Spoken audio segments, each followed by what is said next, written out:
And welcome once again to your show, Líderes del Futuro. My name is Rafael Vasquez, and today I want to talk about the initial Daca requirements. We know that the federal court said that the Trump administration needs to start taking new applications for first-time Daca applicants, but at this moment, individuals like myself are recommending that you don't apply if you are an individual who meets the criteria until after the new administration arrives, which is January 20th, 2021. And I understand that other people will have different opinions, and I respect that. Again, from my personal view, I recommend that we wait. We waited so long. A month and a half is not a lot of time in order to be safe. You can get more information by reaching out via Instagram at Líderes del Futuro. Again, please note the double O at the end. And then my website is lideresdelfuturo.org. It's a brand new website, so please be patient. We are updating it all the time. And with that said, it is important again for us to understand who qualifies, under what circumstances, so on and so forth.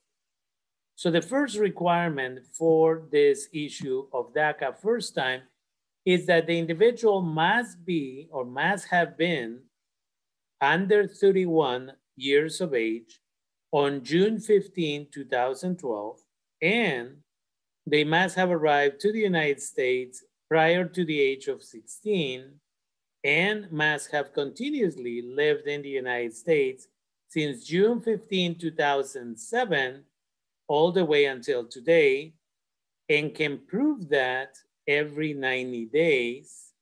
And again, we'll tell you how to prove that in a minute. And they also have to prove that they were here on June of 2012. It used to be June 15th, but it's now June of 2012. And so it is important that individuals understand this.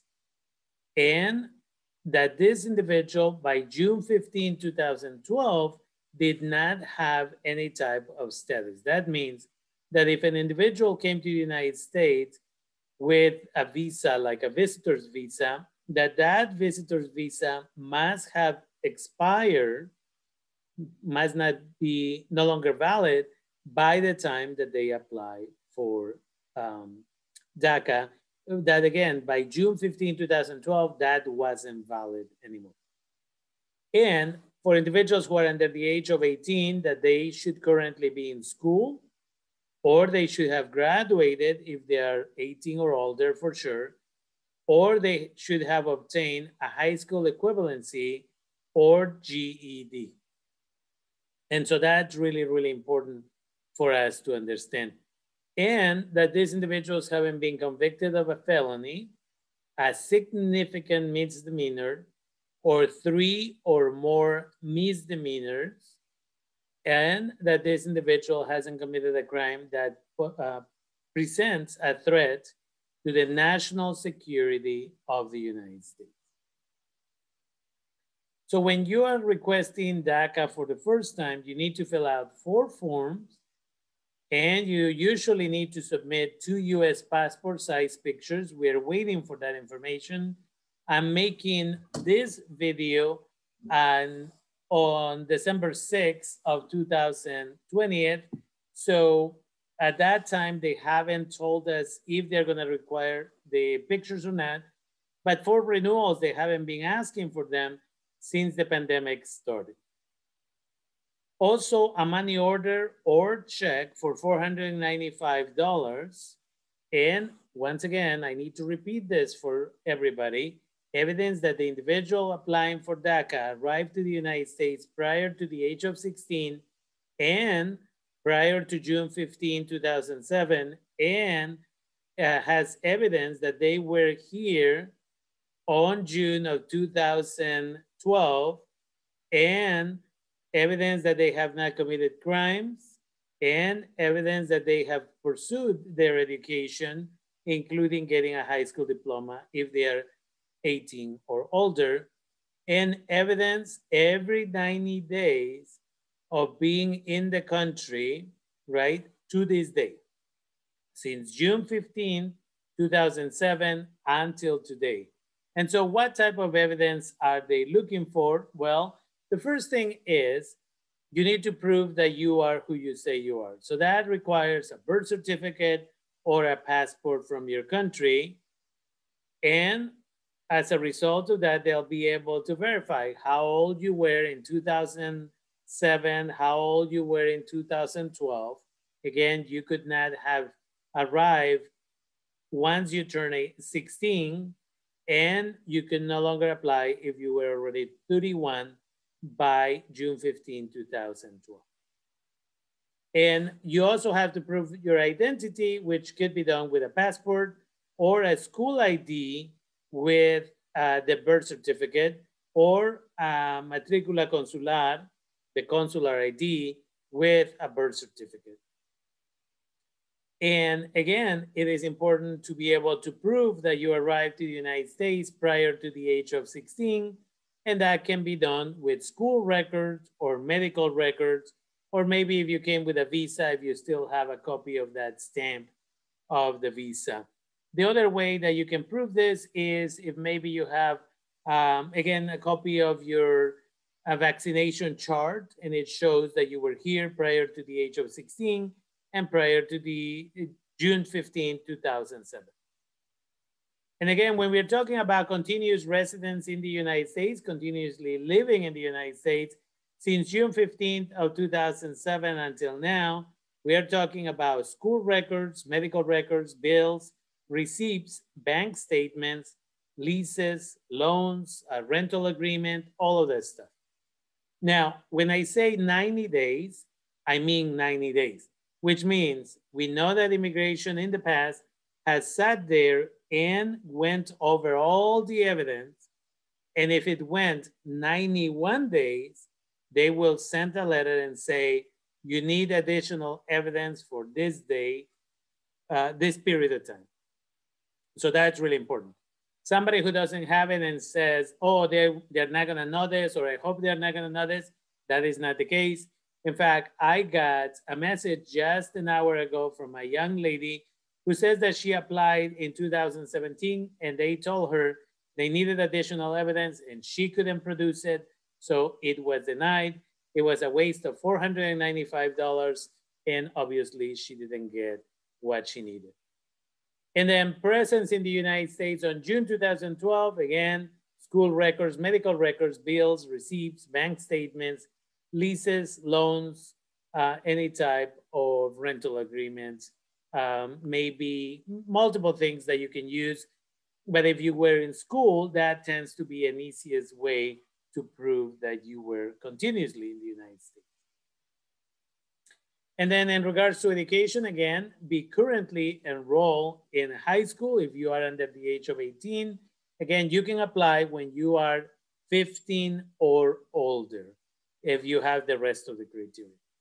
And then if you already graduated or you are under the age of 18, but you have your certificate of completion, you can still use that. If you're 18 or older and you already have your GED or high school diploma or certificate of completion, you can submit that as evidence. Now, there are some individuals who drop out of high school maybe at 15 or 16, and they don't have a high school diploma, and now they are 23. Those individuals can go and sign up at their local community college or adult school, education center, and get a letter after a couple of months of continuous attendance, and that can serve as proof that you're currently enrolled to get that GED. For those living in Sonoma County, California, you can go to Santa Rosa Junior College and you can sign up for classes that start on January 20th, but you will not be able to get that letter until February or possibly March. That is at the discretion of either a school administrator, a teacher in the classroom, or myself. I am able to write these letters of verification. And so that's important because otherwise they're not gonna give you this item. Now, the other thing before we continue in regards to education, if you sign up for that class on GED preparation, please note that once you get the letter, you should en masse continue attending the classes until you get your GED. Do not make the mistake that other individuals made in 2012 when they came to places like Santa Rosa Junior College. We gave them the evidence that they were taking the classes. Then they went, they got their work permit, and then they never continued with their classes. 2 years later, I had a lady in my office who came over. She was doing her renewal. Her lawyer said that immigration had requested the GED or HISET, which is an equivalent of a high school diploma, and she didn't have it because she never continued with the classes, much less the test. She wanted me to write her a letter saying that she had been coming to the JC. I couldn't do that because that would be a violation of the law. And as a result of that, she got upset. So immigration is likely to ask for that verification that you, within 2 years, have gotten the GED or HISET. And if you don't do that, then they may deny the work permit. And that's what happened in that case. And finally, in this section, the criminal record. And so good moral character is presented if you don't have any criminal record. So if you don't have a criminal record, don't worry about that section. If you were a minor and got in trouble, and then you need to contact the probation department in your area and see what letter they give you. Most probation departments will give you a letter that says, basically, there's no record and that they cannot provide anything else, and that's it. If you committed a crime, whether as a minor or an adult, related to sexual abuse, abuse of children, domestic violence, or perhaps gang affiliation or possession of drugs, including marijuana, or driving under the influence, those individuals need to check immediately with an immigration officer that you trust in order to determine whether or not you should apply for DACA. Immigration has made it a priority that individuals who have arrests or convictions of, again, gang affiliation, gang crimes, possession of marijuana or other serious drugs like cocaine and other drugs, or driving under the influence, DUIs, or again, sexual abuse, sexual assault, domestic violence, those crimes, immigration will often not just not approve DACA, but they reserve the right to start with the deportation proceeding. So an attorney is the person you need to reach out. That's really, really important. Now, specifically, I want to clarify the issue of marijuana.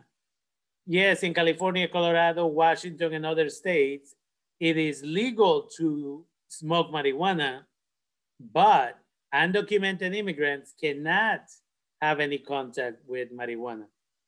And this is because it was moved to be a Schedule I drug under the Trump administration, but most importantly, it's illegal to have contact with that item. The same is true if you have a medical marijuana card. Many times when you get a medical marijuana card, they ask you for your fingerprint.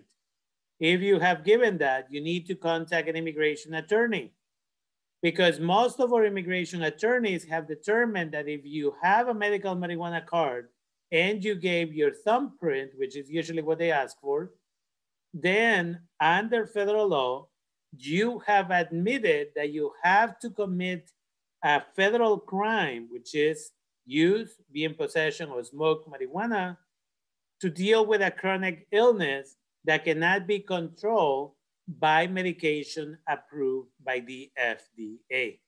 That is why. And because immigration may be able to get access to that thumbprint. Okay, so again, I want to put that out there as clearly as possible because we have run into those issues before. I will not be able to assist you, other people cannot assist you other than attorneys in those cases. With that, again, if you have any questions, please contact me at 527-4585, 707-527-4585. You can send an email to rvasquez@santarosa.edu, or you can add me or contact me on Instagram at Líderes del Futuro. And again, that is a double O at the end. Thank you for your time. My show on kbbf.org is every Thursday between 5 p.m. and 7 p.m. Or again, you can contact me here on Instagram, via email, via phone, or you can check out my website, lideresdelfuturo.org. Thank you for your time.